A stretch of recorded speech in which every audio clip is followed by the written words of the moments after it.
Hello everyone, welcome to the campus theory. आज की video start करने से पहले एक इम्पॉर्टेंट बात, ये वीडियो सिर्फ M2 के बारे में नहीं है। मैंने M2 को सिर्फ एग्जाम्पल के तौर पर यूज़ किया है। जो स्ट्रेटजी आज हम डिस्कस करेंगे वो इंजीनियरिंग के ऑलमोस्ट हर सब्जेक्ट पर अप्लाई होती है, चाहे मैथमेटिक्स हो, फिजिक्स हो, प्रोग्रामिंग हो, मैकेनिक्स हो या फिर कोई भी थ्योरी सब्जेक्ट। अगर आप बीटेक स्टूडेंट हो, डिप्लोमा स्टूडेंट हो या किसी भी यूनिवर्सिटी एग्ज़ाम की प्रिपरेशन कर रहे हो तो ये वीडियो आपके लिए है। क्योंकि आज हम चैप्टर्स की बात नहीं करेंगे, आज हम बात करेंगे कि सेमेस्टर एग्ज़ाम्स में मार्क्स एक्चुअली बनते कैसे हैं। और बिलीव मी, इंजीनियरिंग स्टूडेंट्स की सबसे बड़ी प्रॉब्लम पढ़ाई की कमी नहीं होती, प्रॉब्लम होती है मार्क्स के गेम को ना समझना। और जब तक मार्क्स के गेम समझ नहीं आता तब तक मेहनत भी कभी कभी एक्सपेक्टेड रिजल्ट्स नहीं देती। तो चलिए शुरू करते हैं। सो फ्रेंड्स, जब भी स्टूडेंट्स M2 या किसी भी इंजीनियरिंग सब्जेक्ट की बात करते हैं, discussion usually formulas, difficult chapters, backlogs और पास होने के अराउंड होती है। लेकिन एक क्वेश्चन बहुत कम लोग पूछते हैं, एग्ज़ाम्स में मार्क्स एक्चुअली मिलते कहाँ हैं? क्योंकि एग्जामिनर आपकी मेहनत चेक नहीं करता, एग्जामिनर आपकी आंसर शीट चेक करता है। और यही सबसे बड़ा डिफरेंस है। मैंने ऐसे स्टूडेंट्स देखे हैं जो बहुत पढ़ते हैं लेकिन स्कोर एवरेज आता है, और मैंने ऐसे स्टूडेंट्स भी देखे हैं जो पूरा सिलेबस कंप्लीट नहीं करते फिर भी डिसेंट मार्क ले आते हैं। डिफरेंस इंटेलिजेंस का नहीं होता, डिफरेंस होता है एग्जाम स्ट्रेटजी और आंसर शीट बिहेवियर का। और इसी रियलिटी के बारे में आज हम बात करेंगे। लेकिन यहाँ एक और इंटरेस्टिंग बात है, मोस्ट स्टूडेंट एक एजम्पशन लेकर चलते हैं कि जितना ज़्यादा टाइम पढ़ोगे उतने ज़्यादा मार्क्स आएंगे, और यहीं से शुरू होता है सबसे बड़ा मिथ। मोस्ट स्टूडेंट्स एक सिंपल फॉर्मूला पर बिलीव करते हैं, जितने ज़्यादा स्टडी आवर्स उतने ज़्यादा मार्क्स। सुनने में लॉजिकल लगता है लेकिन रियलिटी थोड़ी डिफरेंट होती है। सिर्फ आवर्स इंक्रीज करने से मार्क्स इंक्रीज नहीं होते। अगर ऐसा होता तो लाइब्रेरी में सबसे ज़्यादा बैठने वाले स्टूडेंट्स ही यूनिवर्सिटी टॉपर्स होते। लेकिन हम सब जानते हैं कि ऐसा नहीं होता। मार्क्स का रिलेशन सिर्फ एफर्ट से नहीं होता, मार्क्स का रिलेशन एफर्ट के डायरेक्शन से होता है। सेम 3 आवर्स एक स्टूडेंट सिर्फ लेक्चर्स देख रहा है, दूसरा स्टूडेंट क्वेश्चन सॉल्व कर रहा है, दोनों ने इक्वल टाइम दिया, रिजल्ट इक्वल नहीं होगा। इसलिए स्टडी स्ट्रेटजी, एग्जाम प्रिपरेशन और स्मार्ट प्रैक्टिस इतनी इम्पॉर्टेंट होती है। बाय द वे, कमेंट करके बताओ तुम किस चीज़ पर ज़्यादा टाइम स्पेंड करते हो, लेक्चर्स या क्वेश्चन सॉल्विंग। और सबसे इंटरेस्टिंग बात यह है कि हर स्टूडेंट ये मिस्टेक सेम तरीके से नहीं करता, हर स्टूडेंट की प्रॉब्लम अलग होती है। तो पहले आइडेंटिफाई करते हैं कि आप किस कैटेगरी में आते हो।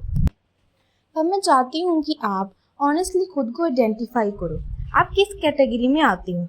Weak student, average student, last minute student, 40+ target student या डिस्टिंक्शन टारगेट स्टूडेंट।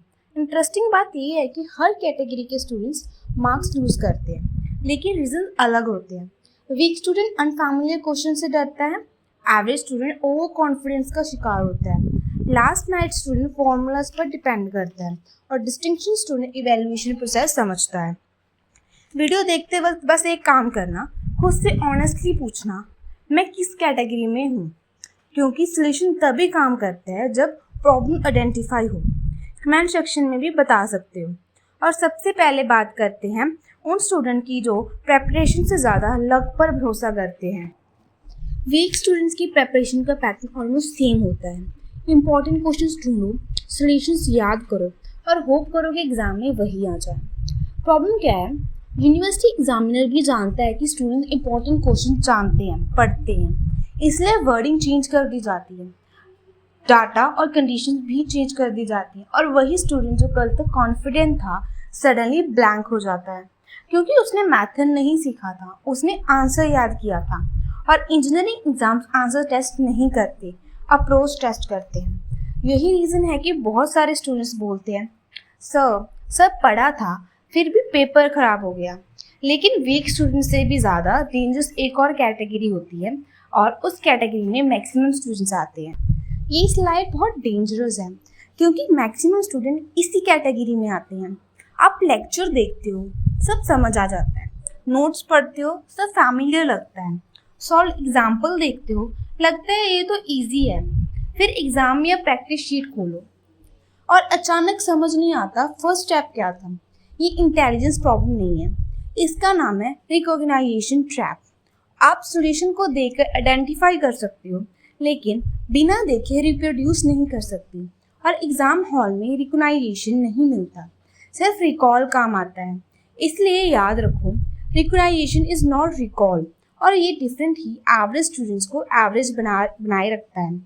अगर कभी आपने किसी सॉल्यूशन को देखकर बोला हो ये तो आता है, और बाद में सॉल्व ना कर पाए हो, तो कमेंट में सिर्फ रिलेट लिखना। मुझे पता है बहुत लोग रिलेट करेंगे, लेकिन अब आते हैं एक और पॉपुलर कैटेगरी पर, लास्ट नाइट वैरियर्स। अब बात करते हैं लास्ट नाइट वैरियर्स की। इनका फेवरेट बिलीव होता है बस फॉर्मूला याद हो जाए पेपर निकल जाएगा, लेकिन प्रोबेबिलिटी और स्टैटिक्स का नेचर थोड़ा डिफरेंट है। एग्जामिनर फॉर्मूला नहीं बदलता, क्वेश्चन की वर्डिंग बदल देता है। मेथड सेम रहता है, क्वेश्चन का स्ट्रक्चर चेंज हो जाता है, अप्रोच नहीं। और यही स्टूडेंट्स कंफ्यूज हो जाते हैं। उन्हें लगता है कि नया क्वेश्चन आ गया, रियलिटी में सिर्फ लैंग्वेज चेंज हुई होती है। इसलिए फॉर्मूला याद करना यूज़फुल है, लेकिन फॉर्मूले के पीछे का मेथड समझना और भी ज़्यादा यूज़फुल है। क्वेश्चन चेंज होते हैं, मेथड्स नहीं। और यही बात समझने के बाद कुछ स्टूडेंट्स का परफॉर्मेंस सडनली इम्प्रूव हो जाता है। तो देखते हैं वो स्टूडेंट्स क्या अलग करते हैं जो कंसिस्टेंसी 40+ स्कोर कर लेते हैं। ये स्टूडेंट्स एक इम्पॉर्टेंट रियलिटी एक्सेप्ट कर लेते हैं।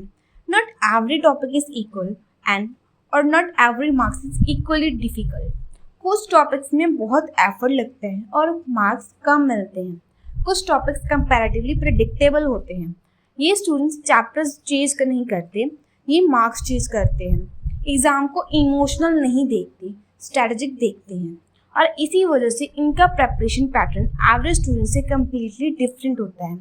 इन्हें पता होता है कि एग्ज़ाम पेपर का बिहेवियर क्या है, और वही अंडरस्टैंडिंग इनको एडवांटेज देती है।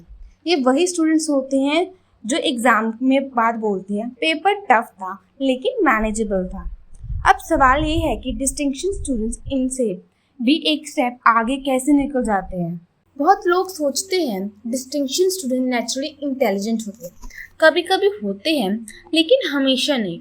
मैंने डिस्टिंक्शन स्टूडेंट्स में एक कॉमन पैटर्न देखा है। उन्हें एग्जैक्टली पता होता है एग्जामिनर क्या देख रहा है, कहाँ पार्शियल मार्क्स मिलते हैं और कैसे आंसर शीट इवेलुएट होती है। इसीलिए ये स्टूडेंट्स परफेक्ट आंसर के वेट में क्वेश्चन ब्लैंक नहीं छोड़ते। ये अवेलेबल मार्क्स कलेक्ट करते रहते हैं, और एग्ज़ाम के एंड तक के स्मॉल मार्क्स मिलकर बहुत बड़ा डिफरेंस क्रिएट कर देते हैं। इसीलिए डिस्टिंक्शन स्टूडेंट्स और एवरेज स्टूडेंट्स के बीच सबसे बड़ा डिफरेंस इंटेलिजेंस नहीं होता, सबसे बड़ा डिफरेंस होता है कन्फ्यूजन का। Less confusion, better execution. और अब तक हमने स्टूडेंट्स की कैटेगरी समझ ली, लेकिन एक और इम्पॉर्टेंट क्वेश्चन बचता है, आखिर इतनी पढ़ाई करने के बाद भी स्टूडेंट्स फेल क्यों हो जाते हैं। इसी पर बात करते हैं नेक्स्ट सेक्शन में। अब तक हमने डिफरेंट टाइप्स के स्टूडेंट्स को समझा, लेकिन अब एक अनकंफर्टेबल क्वेश्चन पूछते हैं, आखिर ऐसा क्यों होता है कि कुछ स्टूडेंट जेन्युइनली पढ़ते हैं, क्लासेस अटेंड करते हैं, नोट्स बनाते हैं, फिर भी रिजल्ट एक्सपेक्टेड नहीं आता। मोस्ट स्टूडेंट सोचते हैं मैंने पढ़ाई की थी, लेकिन एग्ज़ाम सिस्टम एक और क्वेश्चन पूछता है, क्या तुम मार्क्स लेने वाली चीज़ पढ़ रहे थे। और यहाँ से प्रॉब्लम शुरू होती है। मैंने बार बार 3 कॉमन रीजंस देखे हैं।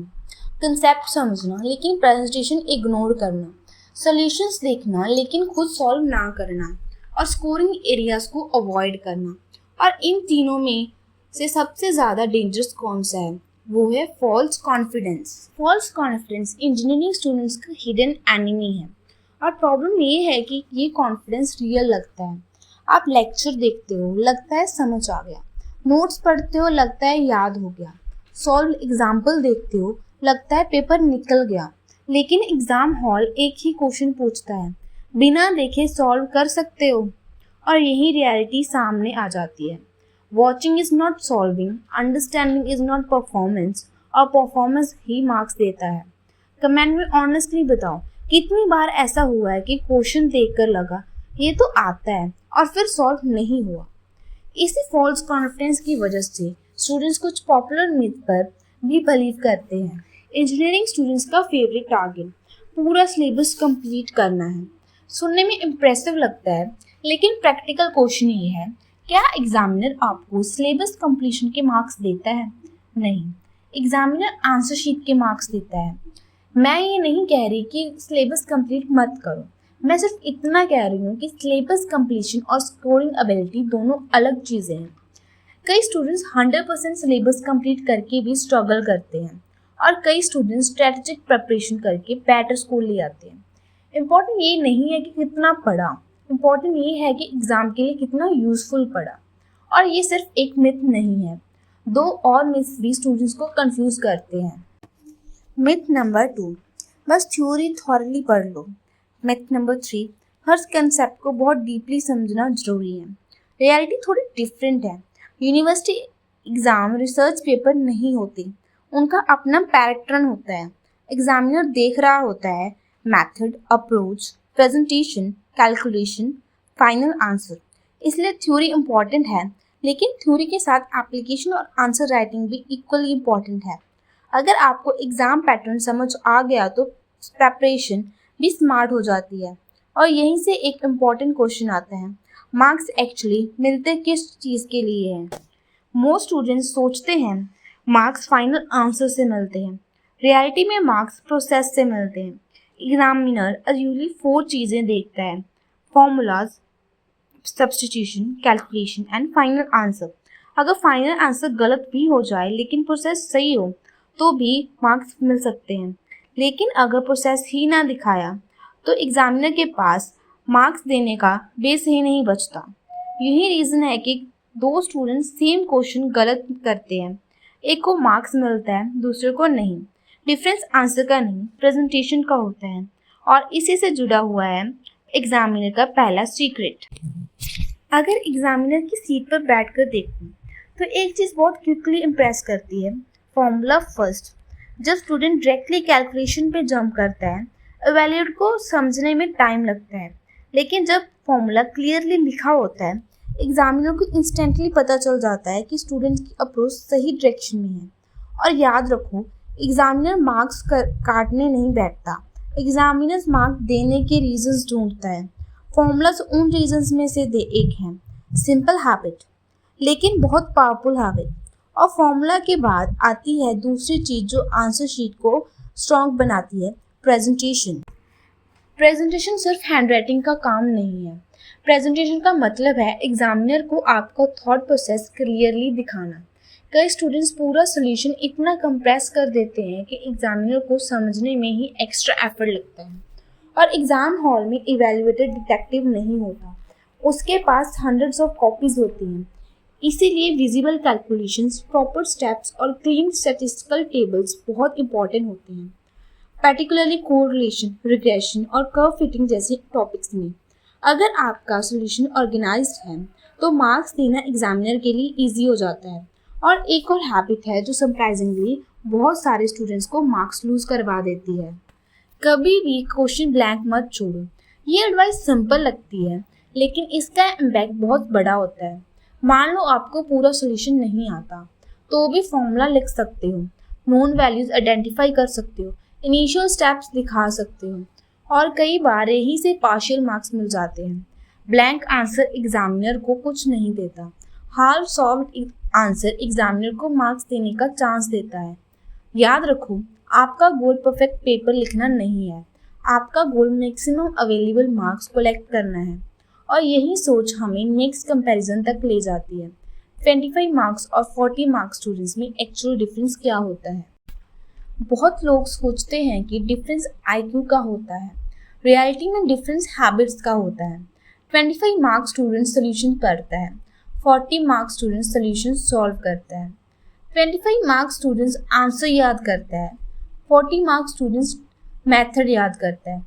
25 मार्क्स स्टूडेंट्स डिफिकल्ट क्वेश्चन छोड़ देता है, 40 मार्क्स स्टूडेंट्स अटैम्प्ट करता है। 25 मार्क्स स्टूडेंट्स फीलिंग्स पर ट्रस्ट करते हैं, 40 मार्क्स स्टूडेंट्स टेस्टिंग पर ट्रस्ट करता है। और ये डिफरेंसेस सुनने में छोटे लगते हैं, लेकिन सेमेस्टर के एंड में यही हैबिट्स 10 to 15 मार्क्स का गैप क्रिएट कर देती हैं। बाय द वे, ऑनेस्टली बताओ, अभी हम किस कॉलम में आते हैं, 25 मार्क्स वाली हैबिट्स या 40 मार्क्स वाली हैबिट्स, कमेंट सेक्शन में ज़रूर बताना। और अब आते हैं उस जगह जहाँ से मैक्सिमम रिटर्न मिलता है। अब एक बहुत प्रैक्टिकल ऑब्जर्वेशन, हर टॉपिक इक्वल टर्न नहीं देता।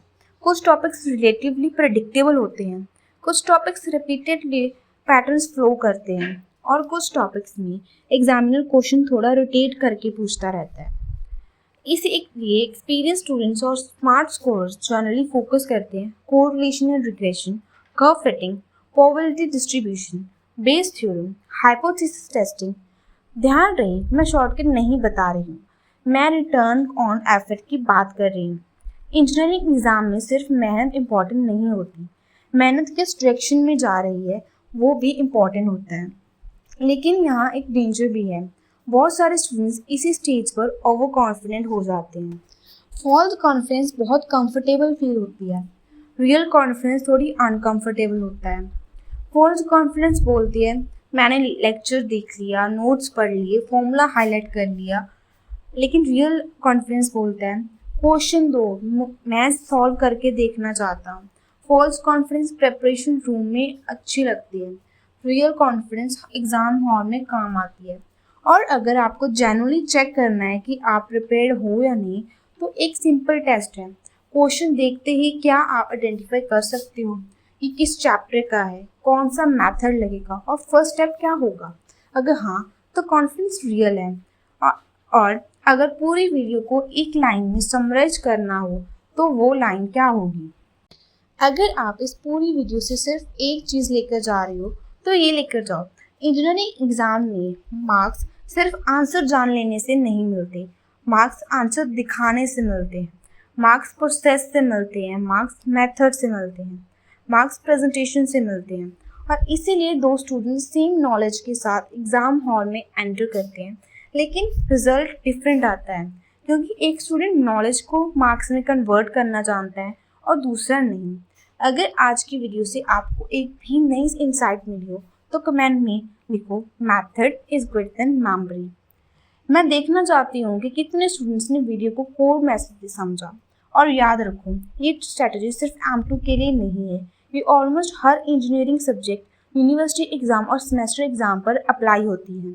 सो स्टडी हार्ड, लेकिन उससे भी इम्पोर्टेंट स्टडी स्मार्ट। मिलते हैं नेक्स्ट वीडियो में।